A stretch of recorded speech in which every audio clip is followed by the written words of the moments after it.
अगर मैं आपसे कहूं कि एक देसी नुस्खे का सिर्फ एक चम्मच रोजाना सर्दी में 40 दिन तक लेने से यह आपको जबरदस्त एनर्जी, ताकत, मजबूत हड्डियां और जोड़े के दर्द में राहत देगा, तो क्या आप इसको ट्राई करना चाहेंगे? आपको जरूर ट्राई करना चाहिए। तो आज हम बात करेंगे एक ऐसे ही आयुर्वेदिक नुस्खे की जो कि पूरी तरह से नेचुरल है, बनाने में बहुत ही सरल है और पूरी तरह साइंस बेस्ट इंग्रेडिएंट्स पर बेस्ट है। तो चलिए बिना किसी देरी के इस वीडियो को शुरू करते हैं और जानते हैं इस नुस्खे के बारे में पूरी डिटेल्स। अब मैं आपको ऐसे ही नुस्खे के बारे में बताने जा रहा हूं जो है एक स्पेशल हेल्थ पाउडर, जो आपको रोजाना सिर्फ एक चम्मच लेना है और वो भी सिर्फ 40 दिन तक। और इसका असर जो होगा दोस्तों, वो आप खुद देखेंगे और हैरान रह जाएंगे। तो फटाफट से वीडियो को लाइक कर दीजिए। चलिए शुरू करते हैं अपने इस नुस्खे में यूज होने वाले इंग्रेडिएंट्स से। तो सबसे पहला जो इंग्रेडिएंट है वो है बबूल गोंद, जिसे अथाई गम भी कहा जाता है। ये हड्डियों के लिए एक उत्तम औषधि है। ये जॉइंट पेन्स में आराम पहुंचाने के साथ साथ हड्डियों को मजबूत भी बनाता है और उनको ताकत भी देता है। सर्दी के मौसम में जॉइंट पेन्स में दर्द और अकड़न बहुत ही कॉमन प्रॉब्लम है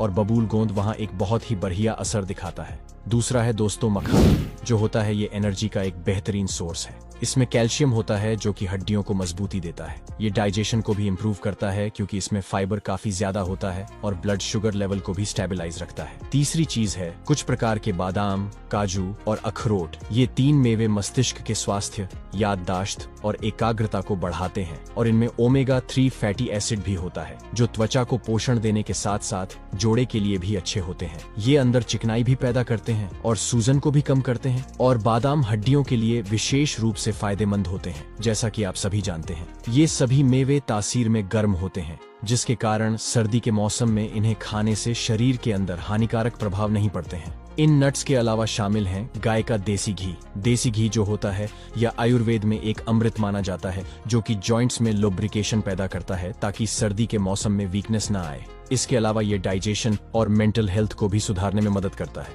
लास्टली इसमें हमने यूज किया है मिश्री और तिल, जो कि एक नेचुरल स्वीटनर है। ये एनर्जी बूस्ट करती है और इसका डाइजेशन पर कोई बुरा असर नहीं पड़ता है। वहीं तिल एक कैल्शियम का बहुत ही भरपूर सोर्स होते हैं। तो चलिए आगे बढ़ते हैं और देखते हैं इसको बनाने का तरीका। इस नुस्खे को बनाने के लिए आपको चाहिए 100 ग्राम बबूल का गोंद, 100 ग्राम मखाना, 100 ग्राम बादाम, 2 बड़े चम्मच गाय का देसी घी, 50 ग्राम काजू, 50 ग्राम अखरोट की गिरी, 100 ग्राम मिश्री और 50 ग्राम सफेद तिल।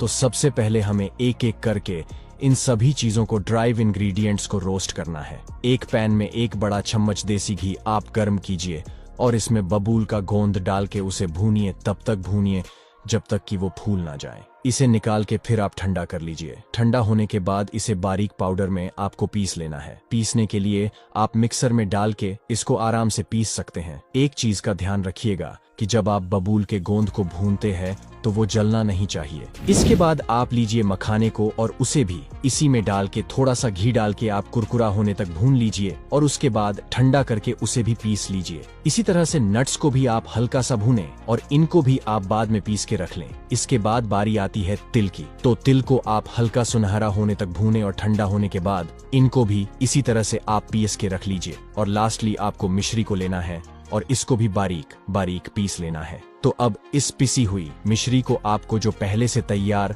बबूल का गोंद है, मखाना है, नट्स है और तिल का जो पाउडर है, इन सभी चीजों के साथ अच्छी तरीके से मिला लीजिए। एक बार जब ये मिक्सचर अच्छी तरीके से मिल जाए तो इसे आप कांच के जार के अंदर आप डाल के रख लें ताकि इसकी ताजगी बनी रहे। इस पाउडर का सिर्फ 1 चम्मच 1 ग्लास दूध के साथ आपको रोजाना लेना है। इस नुस्खे को आप सुबह में भी ले सकते हैं और चाहे तो आप शाम के टाइम में भी इसका इस्तेमाल कर सकते हैं। और हाँ, आपको लगातार 40 दिन तक जरूर लेना है। 40 दिन का ये जो कोर्स है, अगर आपने कर लिया तो आपके शरीर को सर्दी के मौसम के लिए अच्छी तरीके से ये तैयार कर देगा और आपको एनर्जी की ताकत, मजबूती और सर्दी से भी बचा के रखेगा।